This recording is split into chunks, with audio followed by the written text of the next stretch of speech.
அனைவருக்கும் வணக்கம். இது உங்கள் SM அகாடமி TN. நம்ம இப்போ எதை பற்றி பார்க்க போகிறோம்னா எஸ்ஐ எக்ஸாம் டேட்டை பற்றி ஒரு மெமோ ஒன்று ரிலீஸ் ஆகிருக்கு. அதை பற்றி பார்க்கலாம். அது உண்மையாக பொய்யாங்கிற பற்றி பார்க்கலாம். நிறைய பேர் அந்த மெமோ எல்லாமே பொய், இது ஃபேக்குன்னு தான் சொல்லுவாங்க. எதனால் அப்படி சொல்கிறாங்கன்னா அனெக்சர் 1-2ல் ஒன்று கொடுத்துருப்பாங்க. அதாவது எஸ்ஐ எக்ஸாம் இன்னுமே அப்ளை பண்ணி கூட முடிக்கலை, அதுக்குள்ளே எப்படி இவங்க இந்த டீட்டெயில் கொடுத்தாங்க, அப்போ இது யாரோ எடிட் பண்ணி போட்டது, இது ஃபேக்குன்னு சொல்கிறாங்க. இது ஏன்னா 2023 உள்ள அப்ளிகேஷனோட நம்பர்ஸ் தான் இது. 1,86,000. இது 2023 அப்ளிகேஷனோடது.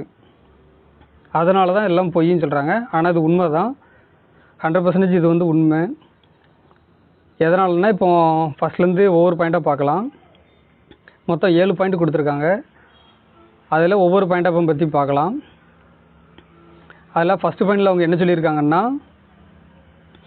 ஏப்ரல் 4ஆம் தேதி எஸ்ஐ எக்ஸாம் நோட்டிஃபிகேஷன் நம்ம ரிலீஸ் பண்ணியிருக்கோம்.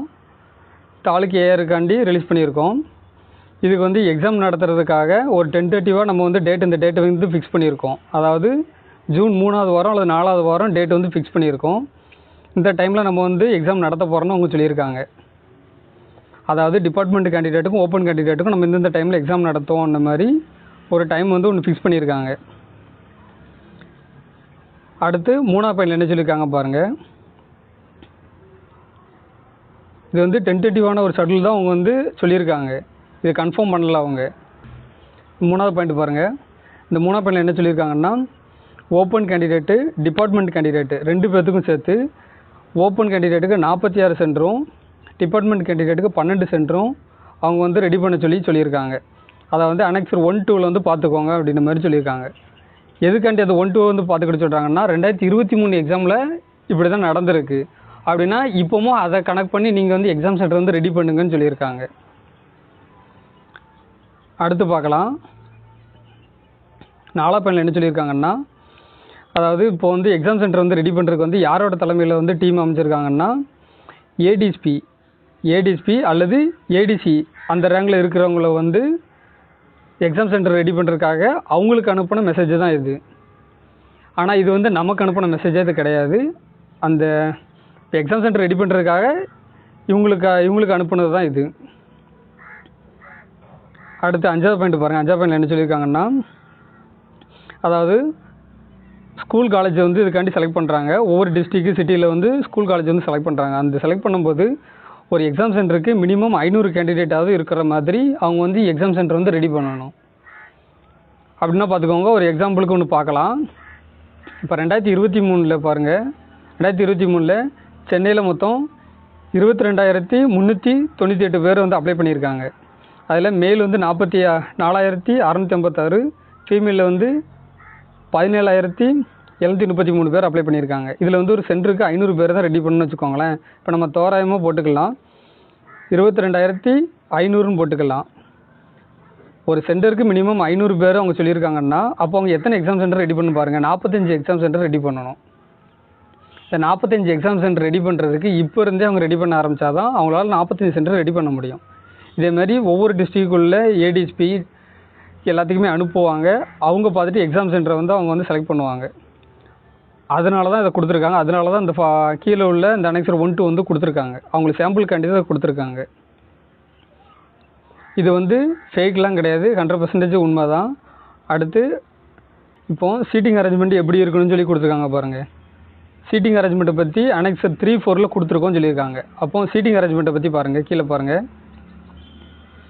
இங்கே சீட்டிங் அரேஞ்ச்மெண்ட் அனெக்சர் 3-4ல் கொடுத்துருக்காங்க.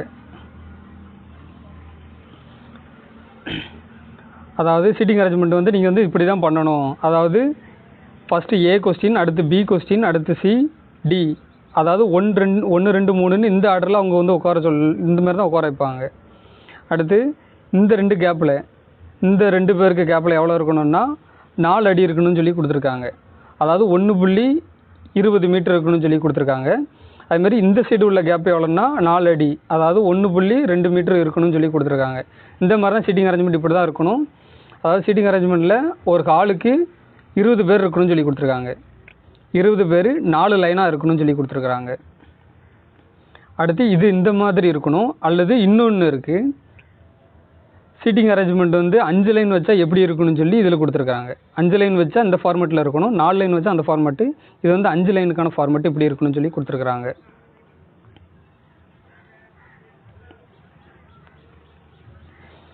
அடுத்து பாருங்கள், இந்த மாதிரிலாம் ரெடி பண்ண சொல்கிறாங்க. எக்ஸாமுக்கால இப்போல்லாம் ரெடி பண்ணுங்க நீங்கள் அப்படின்னு சொல்கிறாங்க.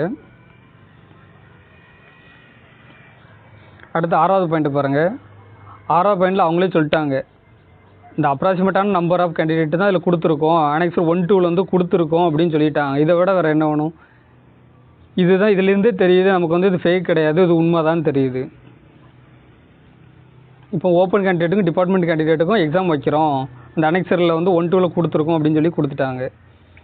அடுத்து 7வது பாயிண்டில் பாருங்கள், இது எல்லாமே ரெடி பண்ணிவிட்டு டியூனிவர்ஸ் என்ன சொல்லியிருக்காங்கன்னா, அவங்க இதில் வந்து ஹார்ட் காப்பி அல்லது சாஃப்ட் காப்பியில் வந்து தமிழ் அண்ட் இங்கிலீஷில் இந்த மெயில் ஐடிக்கு வந்து அவங்கள மெயில் பண்ண சொல்லியிருக்காங்க. அதாவது எப்போன்னா 13ஆம் தேதி 5ஆம் மாதம் இல்லை ரெடி பண்ணி அனுப்ப சொல்லியிருக்காங்க. அதனால் இது வந்து கன்ஃபார்மாக இது வந்து உண்மை தான், இது வந்து பொய்ன்னு நினச்சி யாரும் படிக்காமல் இருக்காதீங்க, படிக்க ஸ்லோ பண்ணிடாதீங்க, ஸ்பீடாக படிக்க ஆரம்பிச்சிருங்க. 2 மாதம் தான் இருக்குது, 2 மாதம் கூட கிடையாது, ரொம்பவே கம்மியாக தான் இருக்குது. இப்போது இன்றைக்கி 25ஆம் தேதி. இப்போ இதிலேருந்து கணக்கு பண்ணோன்னா ஏப்ரலில் ஒரு 5 நாள் இருக்குது.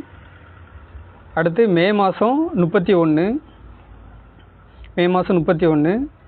அடுத்து ஜூன் மாதம் அவங்க 3வது வாரம் எக்ஸாம் வச்சாங்கன்னா 20 நாள் இருக்குது. மொத்தம் நமக்கு வந்து 56 நாள் தான் இருக்குது. இந்த 56 நாளில் எப்படி வேகமாக படிக்க முடியுமோ நல்லா படிங்க, படிக்க ஸ்லோ பண்ணிடாதீங்க. அதை விட்டோன்னா இன்னும் ஒரு அல்லது இப்போ 4வது வாரம் அவங்க எக்ஸாம் வச்சாங்கன்னா 63 நாள் இருக்குது. ஒன்று 56 நாளோ அல்லது 63 நாளோ, அந்த ரெண்டில் ஏதோ ஒரு நாள் இருக்குது. நம்ம மினிமம் நாள் 56 நாள் மட்டும் நோட் பண்ணிக்கலாம்.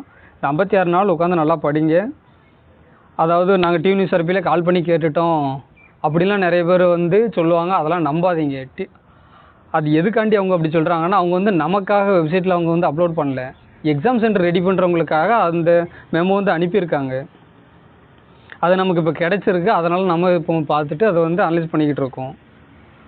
மற்றபடி அது வந்து உண்மை தான், அதை நமக்காக ரெடி பண்ணலைன்னு சொல்லி அவங்க டியூனிவர்ஸ் ஆர்பி தரப்புல வந்து சொல்லியிருக்காங்க. உங்களுக்குன்னு ஏதாட்டும் ஒரு வெப்சைட்டில் கொடுத்துருந்தா மட்டும் நீங்கள் கேளுங்கன்ற மாதிரி சொல்கிறாங்க. ஆனால் இது வந்து அவங்களுக்காக அனுப்புனது தான், இது 100% உண்மை. படிக்க ஆரம்பிச்சிருங்க.